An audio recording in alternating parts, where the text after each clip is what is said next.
Paredão do Guerrinha. Bom, nós estamos, como eu disse há pouco, no mês de dezembro, né? O mês de dezembro, o que é o mês de dezembro? É o mês do rei. O rei Roberto Carlos, agora, semana que vem, né? E eu fiquei pensando, eu digo, vem cá, eu tenho que trazer o rei. E o rei tá aí. O rei de Roma. Paulo Roberto Falcão. Que legal, cara. Que legal bater esse papo contigo aí, quanto tempo. Como é que tu tá? Tudo bem? Tô bem, Guerra, tô bem. E quando você tava falando, eu tava lembrando do Falcão na Gaúcha, que começava 1 hora e pouco antes do paredão. Era legal, né? A gente tinha muita história, a gente tinha se divertia, a gente tirava o que queria do entrevistado, porque era uma maneira legal de entrevistar, você com aquela coisa sarcástica, né, de bom humor, de ironia, e eu tentando levar a coisa a séria, mas às vezes eu não conseguia, porque eu dava risada também, né? O que eu vou fazer? Eu me lembro do primeiro paredão, e ali caiu a ficha. Tu disseste assim, Guerrinha, 9 horas lá no Hotel Embaixador. Digo, tá, Falcão, mas nós vamos entrevistar quem? O Romário. Digo, Falcão, não perde tempo. Não perde tempo, o homem não vai nos dar entrevista, para com isso, mano. Guerrinha, 9 horas lá no Embaixador. Aí eu fui pra lá. 9 horas em ponto, abriu a porta que nós estava de uma sala, era o Romário. Eu digo, mas o que é isso, rapaz? Como é que esse homem conseguiu? Aí terminou, e eu disse pra ele, ô Romário, eu passei um dia no Rio atrás de ti pra ouvir uma frase e não conseguiu. Aí ele olhou e disse assim, por que tu não me disse que tu era amigo do Bola? Porra, que faz o Bola? Tu teve duas surpresas com o Romário e ele ter sido pontual, né? 9 horas, você lembra? Em claro. Ponto. Eu digo, mas como é que é isso, rapaz? Foi o primeiro programa, né? Primeiro programa, no Hotel Embaixador nós temos. Falcão, primeira pergunta aqui, vamos voltar lá no passado. Como é que tu entrou nessa vida de futebol? Tu jogava pelada, chamou a atenção, e aí alguém te agarrou pelo braço e disse, cara, tá perdendo tempo, tá querendo ser engenheiro, médico, vamos ganhar dinheiro com a bola, e te levou. Olha, a minha história começa em Niterói, que é um bairro de Canoas, fica ali, para quem não sabe, 15, 20 minutos do aeroporto Salgado Filho. E eu, na época, as coisas eram difíceis, como na maioria dos jogadores de futebol, sempre foi difícil a criação, a dificuldade de ter uma graninha, de alimentação, né? Então o meu início não foi diferente de muitos que tiveram dificuldade. Mas sempre tive o seu Bento, trabalhando de manhã e de tarde, para não faltar nada. A dona Ziz também, que costurava, fechava as camisas. Então o pessoal se dedicava para que não faltasse nada para mim, para o meu irmão e para minha irmã. Mas eu sempre queria... E o presente de Natal, já que nós estamos falando no mês de dezembro, presente de Natal, todo ano era uma bola. E na época a gente ia dormir e o Papai Noel deixava o brinquedo, no caso a bola, embaixo da cama. No outro dia eu acordava e ia direto, tinha a bolinha, na época a bola vermelha e tal. E o dia que ele inventou de me dar um brinquedo, chorei a manhã inteira, porque eu queria a bola, né? Então eu comecei jogando bola e aí eu conheci, assim, alguns lados da bola, porque a gente brincava naquela idade que quantos lados tem uma bola? Aí todo mundo dizia assim, o de dentro e o de fora. Sim, é verdade, mas eu descobri ao longo da vida, e principalmente também no dia 25, quando eu recebi essa bola, não sei que idade eu tinha, sei lá, 6, 7 anos, que eu fui bater, Guerrinha, 10 da manhã, a gente chamava a bola, o queijinho, né? Era a expressão, a bola era um queijinho. E eu fui bater com um amigo meu ali, ela metida a jogar no gol, e o cara chutou, e ela deu num prego e ficou grudada no prego. E a bola furou. E aí eu descobri que a bola também tem um lado frustração, né? Ela furou. Depois eu vi que tinha o lado futuro, o lado de futuro, o lado dos objetivos, o lado do sonho. Então a bola, para mim, teve vários lados essa bola. E eu comecei a jogar em Canoas, com 8, 9, 10 anos e tal. E com 11 anos, em 1964, eu fui fazer teste internacional. Meu irmão Pedro me levou, junto com o guri de Canoas, lá de Niterói. Meu primeiro treino, terminou o treino, tinha aqui uns 300 guris. E era interessante, Guerra, porque o Sr. Joffre é uma figura de uma importância brutal na história do Internacional. Joffre Seu Funchal. Álvaro no Grêmio, ele ficava no meio da... Joffre Funchal e seu Álvaro no Grêmio, também figuras que deram muito aos clubes e pouco receberam. E ele... Quem é goleiro? A gente levava 10 goleiros. Quem é lateral? Quem é meio campo? E aí ele ia escolhendo e ia montando os times. Meu primeiro treino, quando terminou, meu irmão chegou para ele, e aí, Sr. Joffre, como foi o meu irmão? E ele usou uma palavra que na hora eu nem sabia quem era. Mas depois eu entendi que era: o alemão está plenamente aprovado. Olha, plenamente para mim acabou sendo uma palavra maravilhosa, cheia de história, e o plenamente me significa, para mim era uma aprovação total de um treino só. E eu comecei, isso era escolinha, eu passei pela escolinha, passei por Mirim B, Mirim A, Infantil B, Infantil A, Infantil Juvenil, Juvenil Profissional. Claro que hoje tem sub-15, sub-17, mas na época a ordem era essa. E eu fiz lá 16 anos de internacional, ter sido vendido para Roma. Então minha história é mais ou menos essa, de ir lá, fazer um teste, ser aprovado e continuar. E tu esperava, Falcão, quando tu entrou no mundo do futebol, ser considerado um jogador completo como tu foi? Ou isso foi com o tempo amadurecendo na tua cabeça? Olha, quando eu comecei lá, eu lembro que quando eu comecei, 14, 15, eu começava a olhar para cima e só tinha fera. Carbone, Povar, anos depois o Vitor Hugo, eram os 3 volantes. Tinha Dorinho, tinha Braulio, tinha Dejair, tinha um monte de gente boa, eu não vou jogar. Então eu até os 17 anos eu pensava o seguinte: eu vou chegar profissional do Internacional, eu vou pedir para ser emprestado para um time aqui no interior, perto de Porto Alegre, na época era o Floriano, que hoje é o Novo Hamburgo, porque era uma maneira de eu ganhar o meu dinheirinho e pagar minha faculdade. De modo que quando encerrasse a minha faculdade, eu ia largar o futebol e ia fazer a profissão que eu queria, que na época eu tinha pensado em psicologia.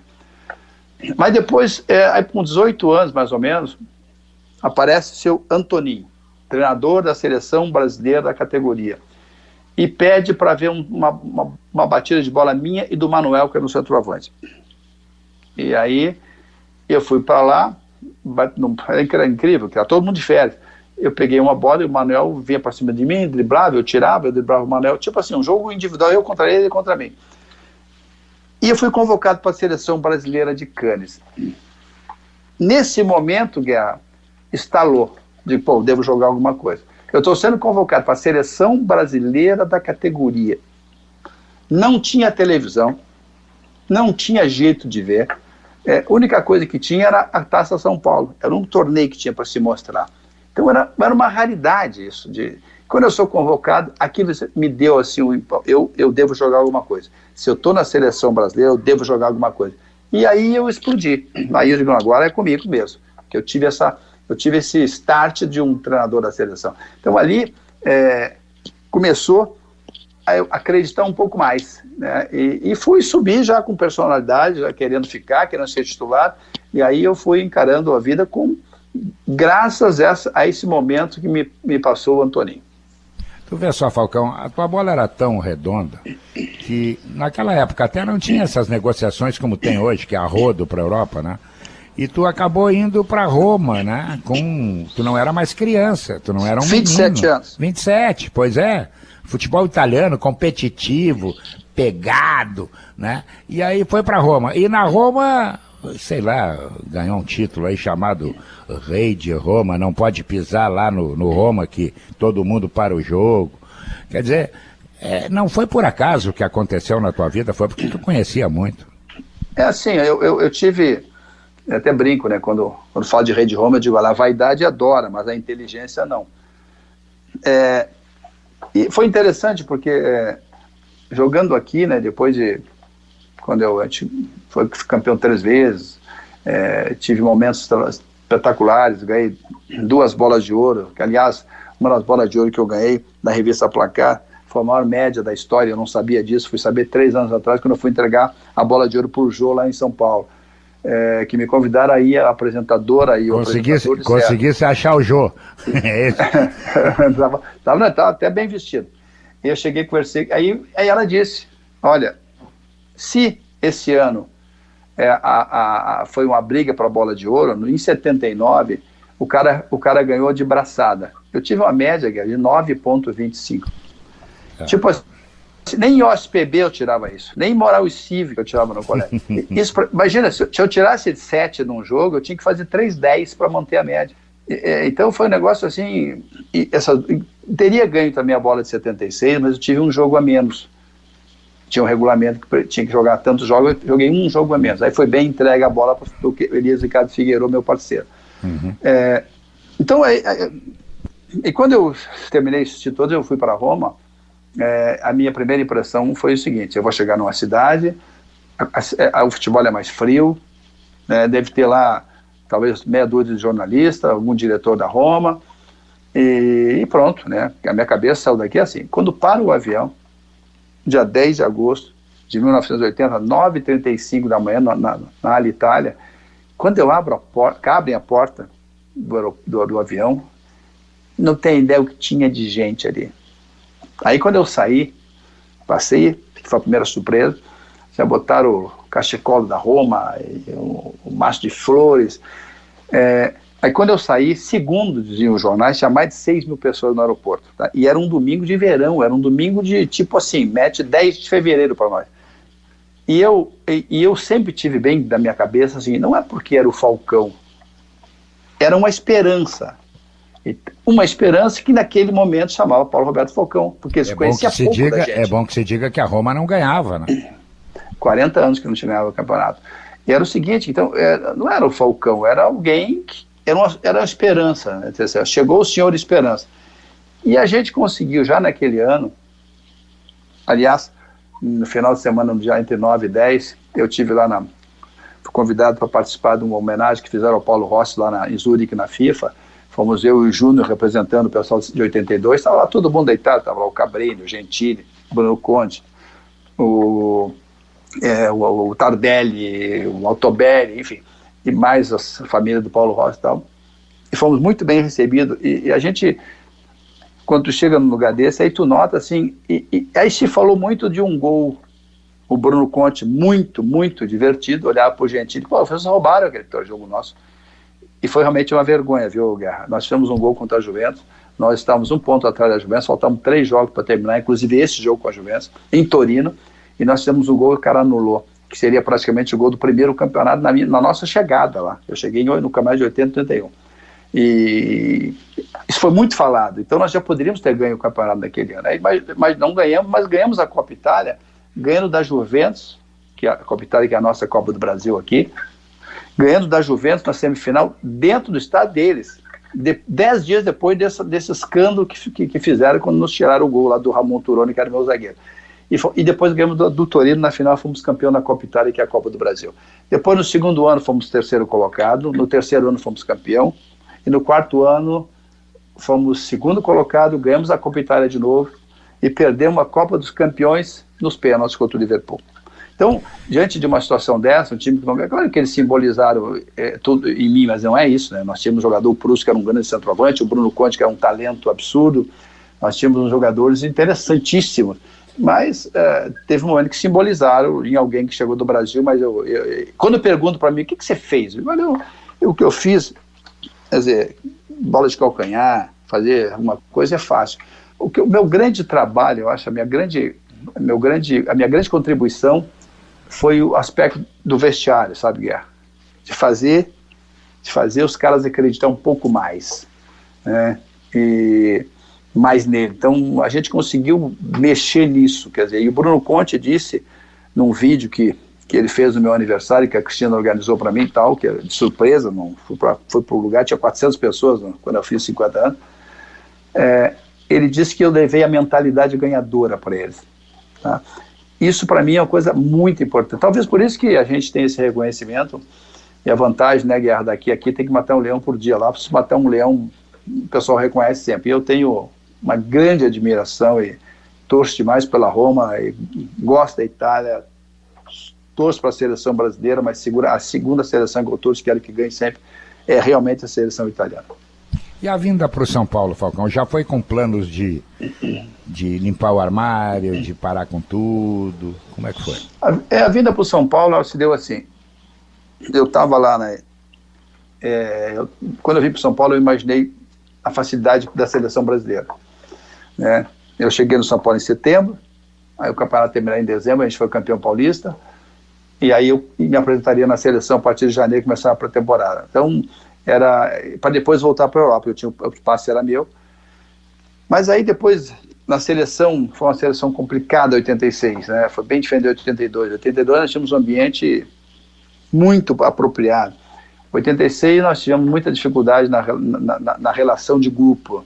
E aí a seleção acabou não ganhando e não chegando perto, mas assim, a ideia de São Paulo era voltar para a seleção e depois voltar para a Europa. Mas aí as coisas foram andando, eu fui começando a pensar, vou parar, tá na hora. Eu parei com 32 anos, né? E tinha uma condição física extraordinária, mas não vou parar, vou começar outra coisa. E nunca tive assim, até conversando com o Júnior na viagem, eu perguntei, Léo, você nunca teve vontade, assim, em algum momento de estar lá dentro? Ele disse assim, olha, Paulo, uma vez só no Maracanã, que teve uma adrenalina absurda no campo, eu tive, mas normalmente eu não tenho.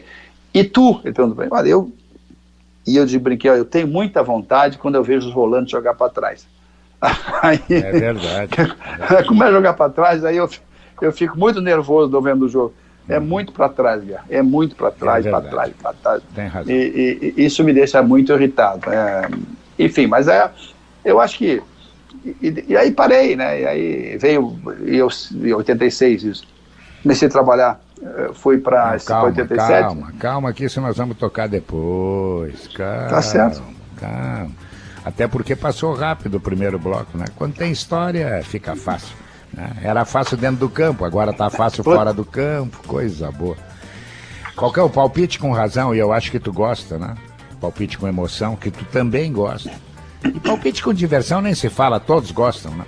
É na KTO.com, para todos os apaixonados por esporte, ainda mais tu que acompanha tênis, tem tudo lá, é só botar lá um dinheirinho lá e fazer uma grana todo mês, sendo uma grana a mais nunca ajuda. Né? Nunca atrapalha, melhor. Né? Sempre vem bem. E aí tu olha o carteiro com aqueles boletos e diz, pô, vou pegar o da KTO lá. Acessa kto.com ou vai lá no Instagram, @KTO_Brasil. Dá um tempinho aí, nós vamos trocar o fardamento e já voltamos para o segundo tempo do Paredão do Guerrinha.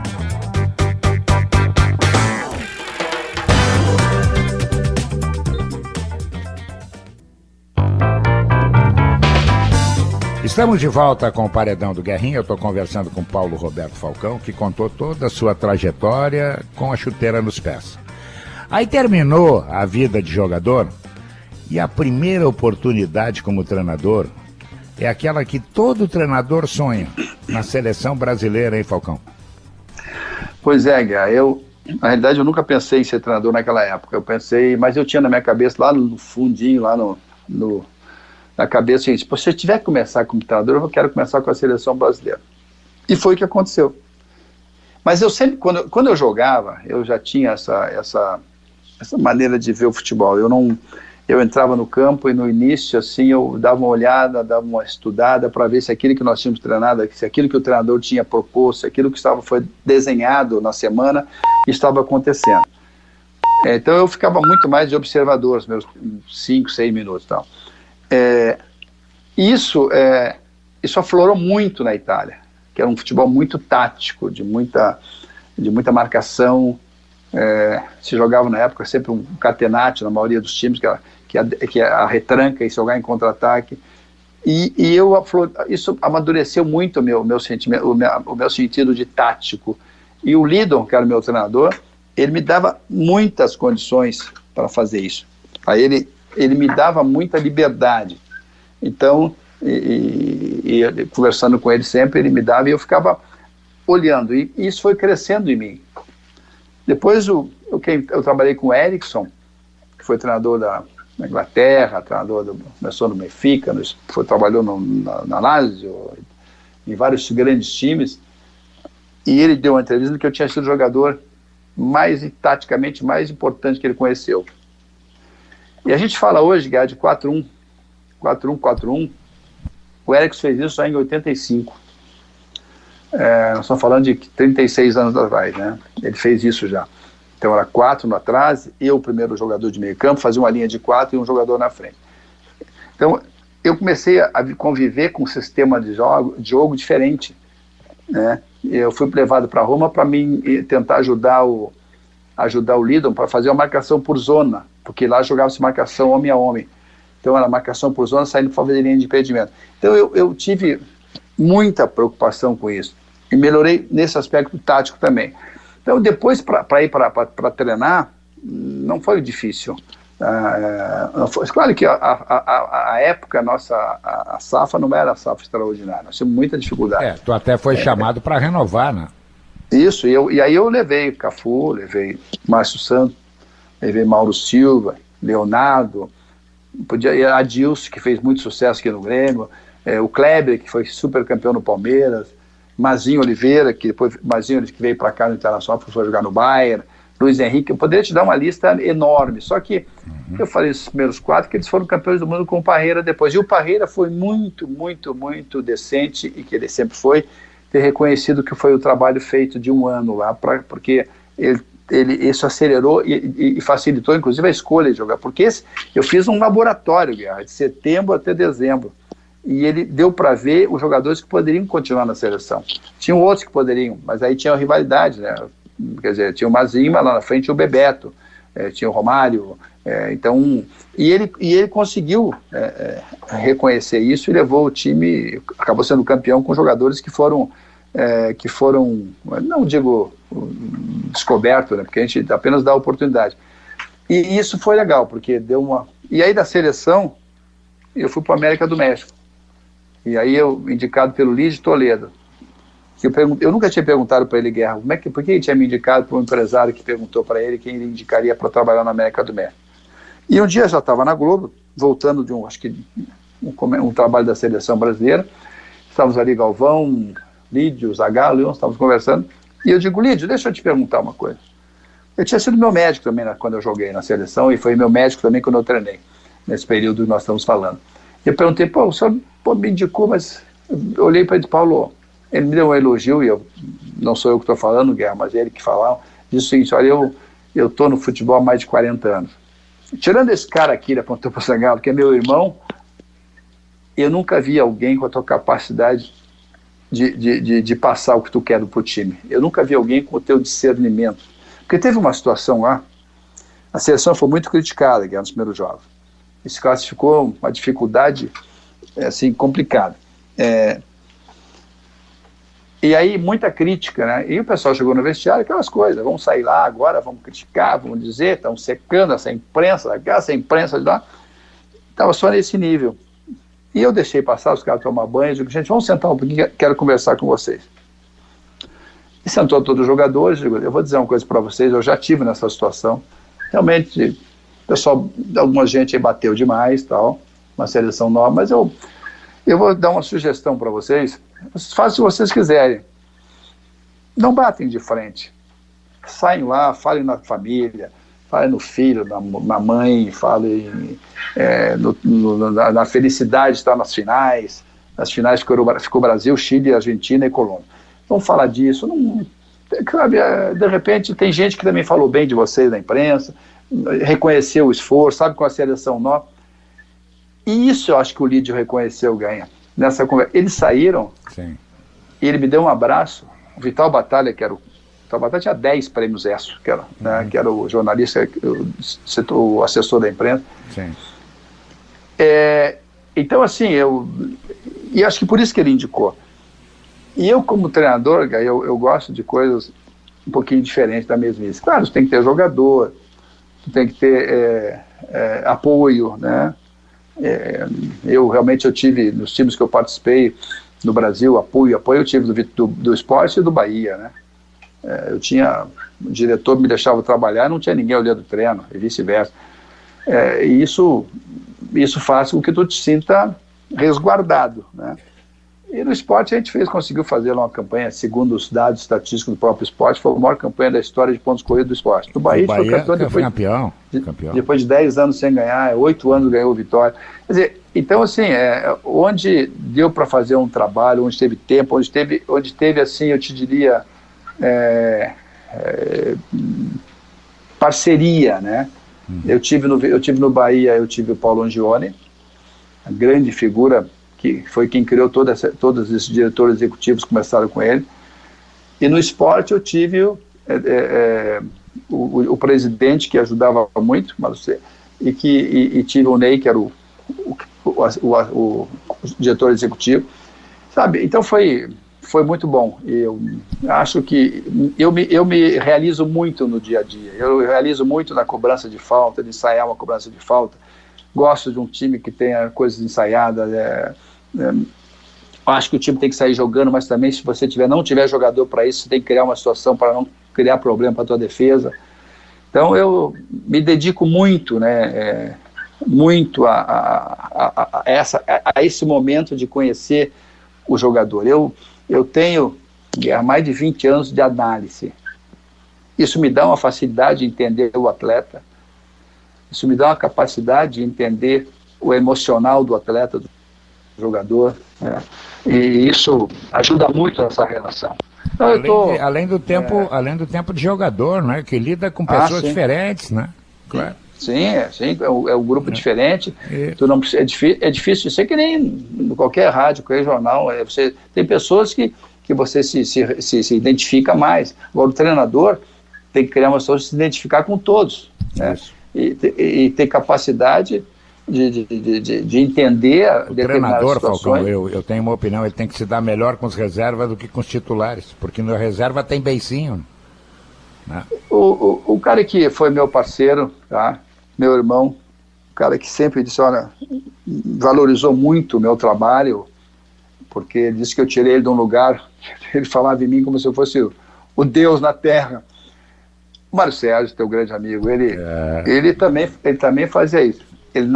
O Mário tu descobriu ele lá na Argentina, né? Eu dou risada, porque o Mário, quando eu lembro do Mário, eu dou risada, né? Porque ele chegou aqui em Porto Alegre, eu peguei e levei ele no Jockey Club para almoçar. Levou ele para casa. Levei ele para ele se sentir bem. E disse para ele, aqui funciona assim e tal. Eu brinquei com ele, Mário, ó, nós temos um probleminha aqui. Mas ele que aqui se criou uma história aqui que se o ponta vier buscar muito atrás, é chamado de Armandinho. Tu lembra disso, né, Guilherme? Lembro, claro que eu lembro. Então, as primeiras 3 bolas que tu pegar, pelo amor de Deus, parte para cima no lateral, vai no fundo e cruza, e depois tu pode vir armar os outros jogos, vai ser, só não fica armando na primeira. A primeira imagem é que fica. E o Mário tem isso, o Mário chegava e cuidava dos reserva como jogador. Ele brincava muito mais com quem não estava jogando, porque quem não está jogando, alguém se sente em condições de jogar. Esse cara, às vezes, está irritado. E o Mário era muito chegado nesse pessoal. O Mário já tinha essa leitura que o treinador tem que ter, né? Que é cuidar do pessoal que não está jogando e que está ali na reserva. Falcão, me diz uma coisa. Tu jogou muito, tu conhece futebol. Por que tu está tanto tempo fora do mercado? O que tu atribui a isso? Eu acho o maior problema, tive convites, assim, evidente, né? Mas nada que me deixasse assim satisfeito e motivado. Mas eu acho o grande problema talvez tenha sido, embora, repito, tenha convites, inclusive de uma seleção de fora, mas foi a última passagem do Internacional. Não, nem foi passagem, foi 15 dias, foi licença. Porque você imagina o seguinte, você é um diretor ou um gestor de um time no Brasil, né? Aí um jogador que teve uma história no clube, ele fica 25 dias, foram 25 dias, que é isso. O tempo de trabalho, eu até perguntei na época para o Joãozinho, que era o preparador físico, Joãozinho, passa para mim o tempo que eu tive os jogadores na minha mão.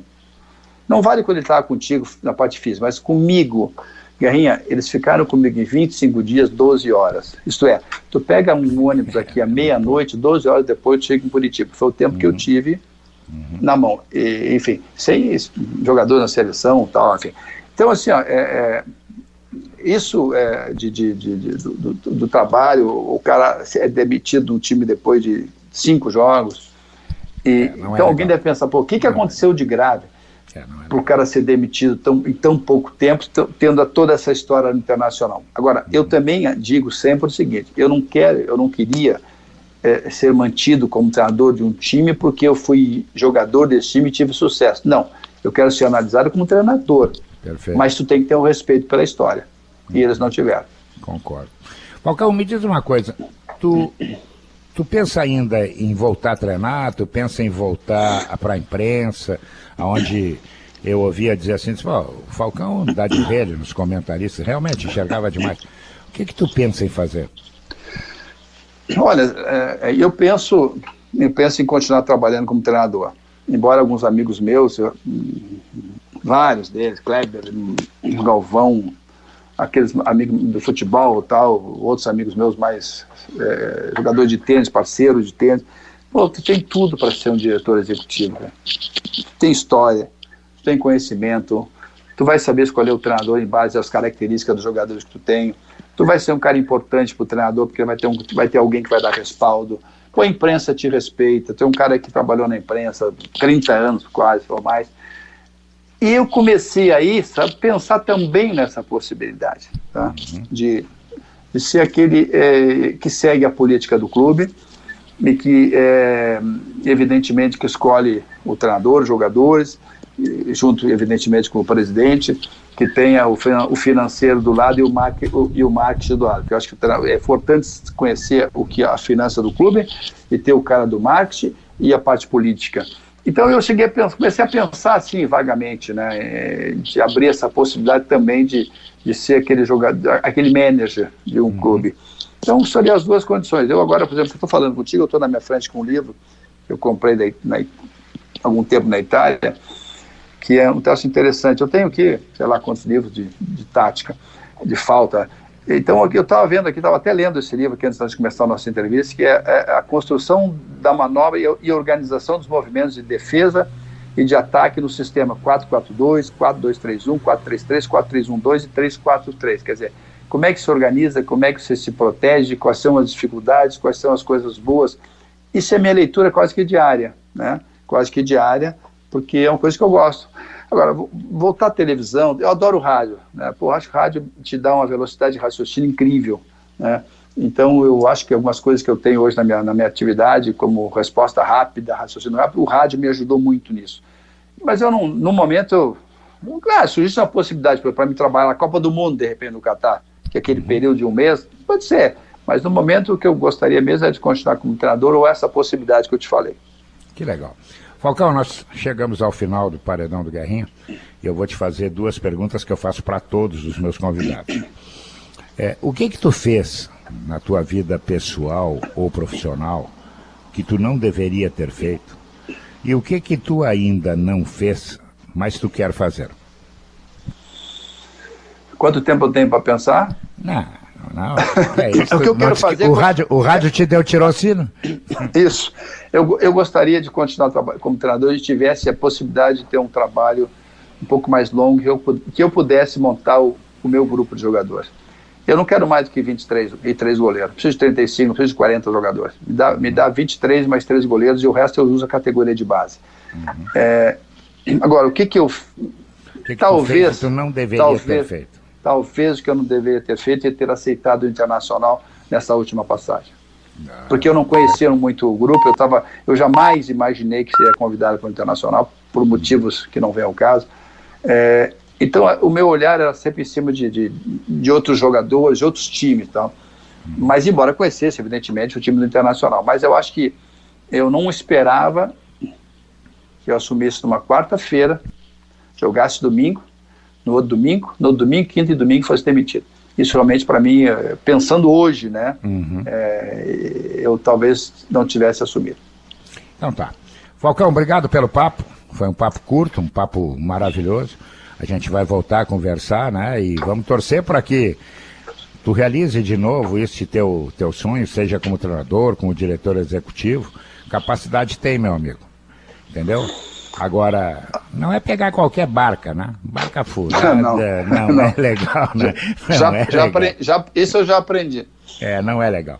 Obrigado, cara. Bom ano novo, bom Natal. Abraço. Um beijo na Cristina, na família, saúde e bola pra frente. Sempre. Abraço. Foi muito bom participar. Depois eu me senti quase que não faltou na Gaúcha, só que agora é sob o teu comando. Parabéns. Um abraço. Esse foi o Paulo Roberto Falcão. Termina aqui o Paredão da Gaúcha, mas eu preciso lembrar pra você, KTO.com. Gosta de emoção? Te registra lá pra dar uma brincadinha. Olha, pode entrar uma grana legal aí que tu nem espera. Quer saber mais? Gostou, né? Gostou da ideia? Quem é que não gosta? Todo mundo gosta. Acessa KTO.com. Vem aí o show de bola, muita informação no final de semana sobre Grêmio e Inter, né? Quem está chegando, quem está saindo, enfim, as novidades todas. E o Paredão do Guerrinha volta sábado que vem. Tchau.